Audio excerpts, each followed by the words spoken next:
আপনারা কারা কারা একা একা যখন নামাজ পড়েন, নফল হোক, সুন্নত হোক বা ফরজ হোক, যখন নামাজ পড়েন প্রায় রাকাতে সূরা কুল হুয়াল্লাহ পড়েন কারা কারা? একটু হাত তোলেন তো। আচ্ছা, হাত নামান। খুশি হইয়া হাত তুলছেন, মনে করছেন প্রশংসা পাবেন।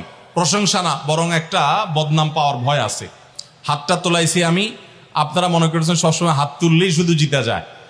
দেখেন, যারা সূরা ইখলাসকে মহব্বত করে, এই যে ঘটনা আমরা শোনালাম নবী সাল্লাল্লাহু আলাইহি ওয়াসাল্লাম, এটা জেনে যে আমার আল্লাহর আলোচনা আছে এই সূরায়, অন্য কোনো আলোচনা নাই, আল্লাহর পরিচয় উল্লেখ করা আছে, আল্লাহর বৈশিষ্ট্য এবং ক্ষমতার উল্লেখ আছে, সেই মহব্বতে যদি কেউ সূরা ইখলাসকে মহব্বতের সাথে ধীরে ধীরে পড়ে, তাহলে তো তিনি অবশ্যই আল্লাহর কাছে বিশেষ মর্যাদা পাবেন। ওই সাহাবীর মতো আল্লাহর ভালোবাসা পাওয়ার সম্ভাবনা জোরালো। তবে আমাদের বেশিরভাগ মানুষ কুল হুয়াল্লাহ সূরা দিয়ে নামাজ পড়ে নামাজ শর্ট করার জন্য। ঠিক না বেঠিক? তাহলে এবার যদি আমি বলি কারা কারা নামাজ সংক্ষেপ করার জন্য কুল হুয়াল্লাহ সূরা দিয়ে নামাজ পড়েন, তাহলে দেখা যাবে হাত ওইগুলো আবার উঠছে। তাহলে সংক্ষেপ করার উদ্দেশ্যে সূরা কুল হুয়াল্লাহ পড়লে সেটার কারণে আল্লাহর কাছে সওয়াব পাবেন না, বরং আপনার নামাজের মর্যাদা আরো কমবে। নামাজ কি সংক্ষেপে করতে হয় না লম্বা সময় নিয়ে করতে হয়? আমরা খাওয়াটা খুব ধীরে সুস্থে খাই, ঘুমটা খুব ঠান্ডা মাথায় যাই, কাজ কাম খুব ঠান্ডা মাথায় করি, শ্বশুরবাড়ি গেলে খুব আস্তে ধীরে যাই, সব কাজগুলো আমরা ধীরে সুস্থে করা পছন্দ করি। শুধু নামাজের বেলা আসলে, জিকির তসবির বেলা আসলে আমরা 4G 5G গতিতে, তুফান মেইলের গতিতে যত তাড়াতাড়ি সম্ভব করার চেষ্টা করি। সব জায়গায় গতি ভালো না, মোবাইলের নেট স্পিডের গতি ভালো বুঝলাম, কিন্তু তেলাওয়াত যে যত ধীরে ধীরে করবে, নামাজ যে যত আস্তে আস্তে পড়বে, আপনি মসজিদে লক্ষ্য রাখবেন, আপনার মসজিদে যেই লোকটার নামাজে সবচেয়ে বেশি সময় লাগায়, যেই লোকটার 2 রাকাত নামাজে সবচেয়ে বেশি সময় ব্যয় করে, আপনি নিশ্চিত ধরে নেবেন এই লোকটার নামাজি হিসাবে তত আল্লাহর কাছে প্রিয় এবং শ্রেষ্ঠ। অতএব সময় নিয়ে নামাজ পড়বো তো ইনশাল্লাহ। আমাদের অনেকেরই তাড়াহুড়া করে নামাজ পড়ার স্বভাব আছে ভাইরা, ভালো না এটা। যাই হোক, তো সূরা ইখলাস আমরা এটাকে সংক্ষেপ করার জন্য পড়বো না, মহব্বত করার জন্য পড়বো আজ থেকে, ঠিক আছে তো ইনশাল্লাহ। কুল হুয়াল্লাহ সূরার আরেকটি ফজিলত বলে আমি শেষ করতে চাই, সেটি হলো যে নবী করিম সাল্লাল্লাহু আলাইহি সাল্লামের একটা হাদিস আছে যে কেউ যদি 10 বার সূরা ইখলাস বা কুল হুয়াল্লাহ সূরা পাঠ করে, কয়বার? 10 বার, রাতে দিনে যে কোনো সময় 10 বার যদি কেউ কুল হুয়াল্লাহ সূরা পাঠ করে, আল্লাহ নবী সাল্লাল্লাহু আলাইহি সাল্লামের হাদিসে ওয়াদা রয়েছে আল্লাহ তাআলা ওই ব্যক্তির জন্য জান্নাতে একটা বিশাল প্রাসাদ নির্মাণ করবে। দুনিয়ার কোনো প্রাসাদ না ভাই, পামজমারার প্রাসাদ না ভাই, এটা কোনো দুবাই বা পৃথিবীর কোনো গুরুত্বপূর্ণ জায়গার লোভনীয় কোনো আকর্ষণীয় কোনো জায়গার প্রাসাদ না ভাই, জান্নাতের প্রাসাদ। দুনিয়ার প্রাসাদ রেখে চলে যেতে হবে, জান্নাতের প্রাসাদ যে একবার পেয়ে যাবে অনন্ত অসীমকাল পর্যন্ত আর তার সেখান থেকে বের হতে হবে না, তার থেকে ছুটবে না। আল্লাহ আমাদের সবাইকে ফজিলত অর্জন করার তৌফিক দান করুন, আমিন। তাহলে সূরা ইখলাস 10 বার মাঝে মধ্যে পড়তে যদি আমরা চেষ্টা করি, পুরা সূরাটা একবার পড়তে 1 মিনিট সময় কিন্তু লাগে না। কুল হুয়াল্লাহু আহাদ আল্লাহুস সামাদ লাম ইয়ালিদ ওয়া লাম ইউলাদ ওয়া লাম ইয়াকুল লাহু কুফুয়ান আহাদ। কয় সেকেন্ড সময় লাগছে? 20 সেকেন্ড, 25 সেকেন্ড। আপনি চাইলে 1 মিনিটে 3 বার কুল হুয়াল্লাহ সূরা পড়তে পারেন, তার মানে 1 মিনিটে পুরো কোরআন খতম দেওয়ার সওয়াব আপনি লাভ করতে পারেন। তাহলে অবসর সময়গুলোতে আমরা মুখস্থ তো সবারই আছে, পড়ার চেষ্টা করবো না ইনশাআল্লাহ। আল্লাহ আমাদের সবাইকে তৌফিক দান করুন।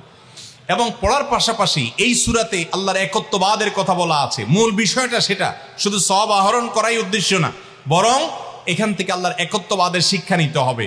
আল্লাহ একক, কুল হুয়াল্লাহু আহাদ, হে রাসূল বলে দিন তিনি আল্লাহ, তিনি একক, তার কোনো অংশীদার নাই, তার কোনো পার্টনার নাই, তিনি কারোর প্রয়োজন তার হয় না। আল্লাহুস সামাদ, তিনি কারোর মুখাপেক্ষী না, বরং সবাই তার মুখাপেক্ষী। লাম ইয়ালিদ ওয়া লাম ইউলাদ, তাকে কেউ তিনি কাউকে জন্ম দেননি আর তাকেও কেউ জন্ম দেয়নি। ওয়া লাম ইয়াকুল লাহু কুফুয়ান আহাদ, তার কোনো সমকক্ষ নাই। ভাইরা আমার, আমাদের সমাজে এক শ্রেণীর নাস্তিক আছে, বরং সকল নাস্তিক ইসলাম এবং মুসলমানদের প্রতি বিদ্বেষ লালন করে, তাদের বড় অংশ। এই নাস্তিকদের একটা কমন প্রশ্ন হলো, তারা বলে আল্লাহ যদি আমাদের সবার সৃষ্টিকর্তা হয় তো আল্লাহর সৃষ্টিকর্তা কে? নাউজুবিল্লাহ। এরকম একটা প্রশ্ন নাস্তিকরা করে। নবী সাল্লাল্লাহু আলাইহি সাল্লামকে কোন কোন মুফাসসিরদের মতে এই প্রশ্নটাই করেছিল ইহুদিরা। কারা প্রশ্ন করেছিল? ইহুদিরা।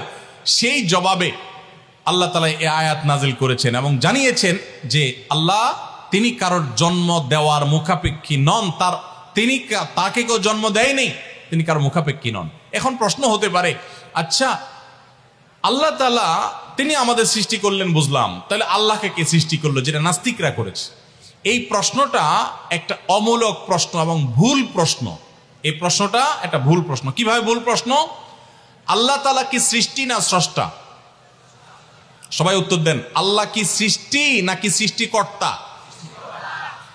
আল্লাহ যদি সৃষ্টিকর্তা হন, স্রষ্টা হন, তাহলে তার আবার যদি সৃষ্টিকর্তা খোঁজেন, সৃষ্টিকর্তার জন্য যদি আবার সৃষ্টিকর্তা খোঁজেন, তাহলে তিনি তো আর সৃষ্টিকর্তা হলেন না, তাহলে তিনি সৃষ্টি হয়ে গেলেন। কথা বুঝেন নাই? যার স্রষ্টা থাকে তাকে সৃষ্টি বলে। আমার একজন স্রষ্টা, এক সত্তা আছে, স্রষ্টা, যিনি আমাকে সৃষ্টি করেছেন, আপনাকে সৃষ্টি করেছেন, তাহলে আমরা হলাম সৃষ্টি। যাকে কেউ সৃষ্টি করে তিনি হলেন সৃষ্টি। আমাদের আল্লাহর যদি আরেকজন স্রষ্টা আপনি খোঁজেন, তার মানে আপনি আল্লাহকে সৃষ্টি মনে করতেছেন। আসলে আল্লাহ তো সৃষ্টি না, তিনি হলেন কে? স্রষ্টা। স্রষ্টার আর কোন সৃষ্টিকর্তার প্রয়োজন। যদি বলেন যে আল্লাহরও আবার সৃষ্টিকর্তা লাগবে, তখন তো প্রশ্ন আসবে সেই সৃষ্টিকর্তার আবার সৃষ্টিকর্তাকে। এইভাবে তো অনন্ত অসীমকাল পর্যন্ত যেতে থাকবে, এটা তো হতে পারে না। এই জন্য পৃথিবীর সব কিছু, সৃষ্টি জগতের সব কিছু কোনো কারণ ছাড়া হয় না। এক মহান সত্তা আল্লাহ রাব্বুল আলামিন, তিনি এমন এক সত্তা যে তিনি নিজে সবকিছু সৃষ্টিকর্তা, তাকে কেউ সৃষ্টি করেন নাই। তার আগে চিন্তা করে যদি আপনি হয়রান হন, তো আল্লাহর কাছে পানা চাইবেন, বরং এই চিন্তা না করে আপনি আল্লাহর প্রতি ঈমান আনবেন, শয়তান থেকে পানা চাইবেন। এই যে তিনকুল, এই তিনকুলের আমল এত গুরুত্বপূর্ণ যে আপনাকে শয়তান যখন মনের ভিতর আল্লাহর অস্তিত্ব নিয়ে বাজে চিন্তা করায়, আমাদের কাছে যেসব প্রশ্ন আসে আজকাল, শত শত প্রশ্ন আসে যে হুজুর হঠাৎ করে মনের মধ্যে আল্লাহ সম্পর্কে বাজে চিন্তা আসে, খারাপ চিন্তা আসে, খারাপ কথা মনের মধ্যে আসে, এটা শয়তান করায়। এটা যখন মনের মধ্যে আসবে, সাথে সাথে আউযু বিল্লাহি মিনাশ শাইতানির রাজিম পড়বেন, এই সূরা ইখলাস, ফালাক, নাস পড়বেন, এবং বাম দিকে প্রতীকী থুতু শুয়ের আগায় যে পরিমাণ থাকে এরকম থুতু বাম দিকে যদি নিক্ষেপ করেন এবং আউযু বিল্লাহ পাঠ করেন, আল্লাহ তাআলা শয়তান থেকে পানাহ দান করবেন।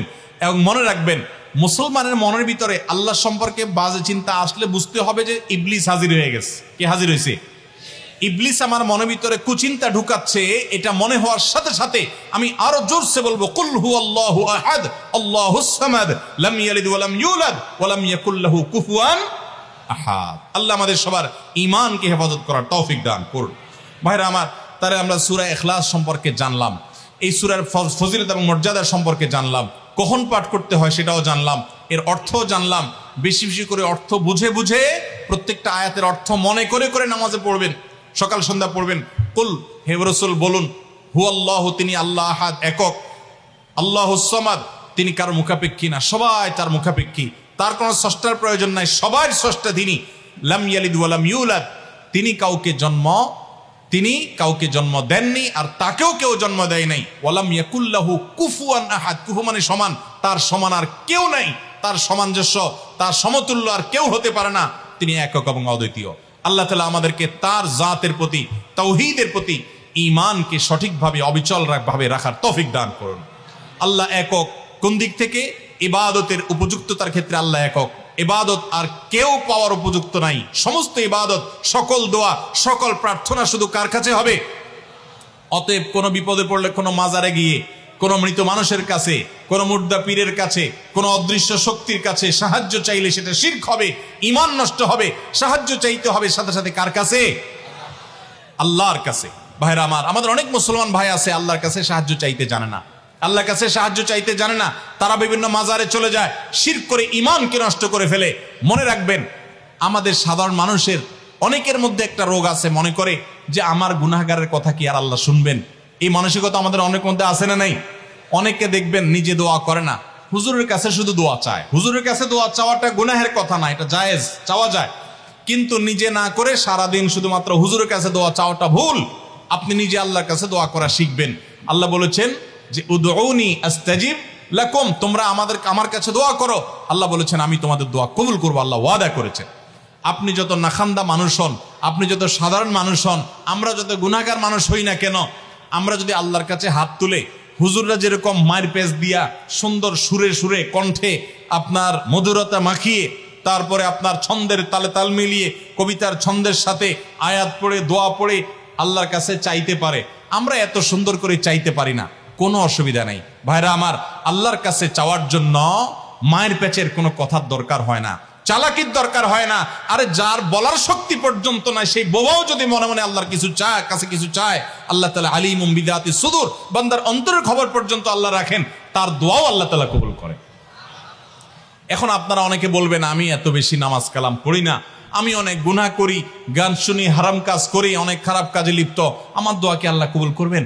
আমি আপনাকে কোরআনের আলোকে আল্লাহর প্রতি আস্থা রেখে বলছি যে আপনি যত গুনাহগার বান্দাই হন না কেন, আল্লাহর কাছে যদি আপনি চাওয়ার জন্য সেই রকম আন্তরিকতা নিয়ে আপনি চান, খুব মায়ের পেজ দিয়ে না চান, আল্লাহ আমি একটু চাকরি নিয়ে বিপদে আছি, আল্লাহ আপনার হাতে সব কিছু, আমার মালিক, আমার কর্তৃপক্ষ, বস, সবার মন আপনার নিয়ন্ত্রণে, আপনি আমার চাকরির সমস্যাটা দূর করে দেন, আল্লাহ আমি বিপদে আছি, এটা দূর করে দেন, আল্লাহ তাআলা আপনার দোয়া কবুল করবেন। এজন্য আমরা দোয়া করব কার কাছে? ইনশাআল্লাহ আল্লাহর কাছে। ওয়াইদা সাআলতা ফাসআলিল্লাহ ওয়াইদা ইসতাআনতা ফাসতাইন বিল্লাহ। নবী সাল্লাল্লাহু আলাইহি ওয়াসাল্লাম শিক্ষা দিয়েছেন তার এক সাহাবীকে, চাইবা যখন আল্লাহর কাছে, সাহায্য চাইবা আল্লাহর কাছে। আল্লাহ আমাদের সবাইকে তৌফিক দান করুন। স্যার, সূরা ইখলাসের মূল শিক্ষাটা হলো, সূরা ইখলাস আমাদেরকে তাওহীদবাদী হতে শিখায়, একত্ববাদের শিক্ষা দেয়।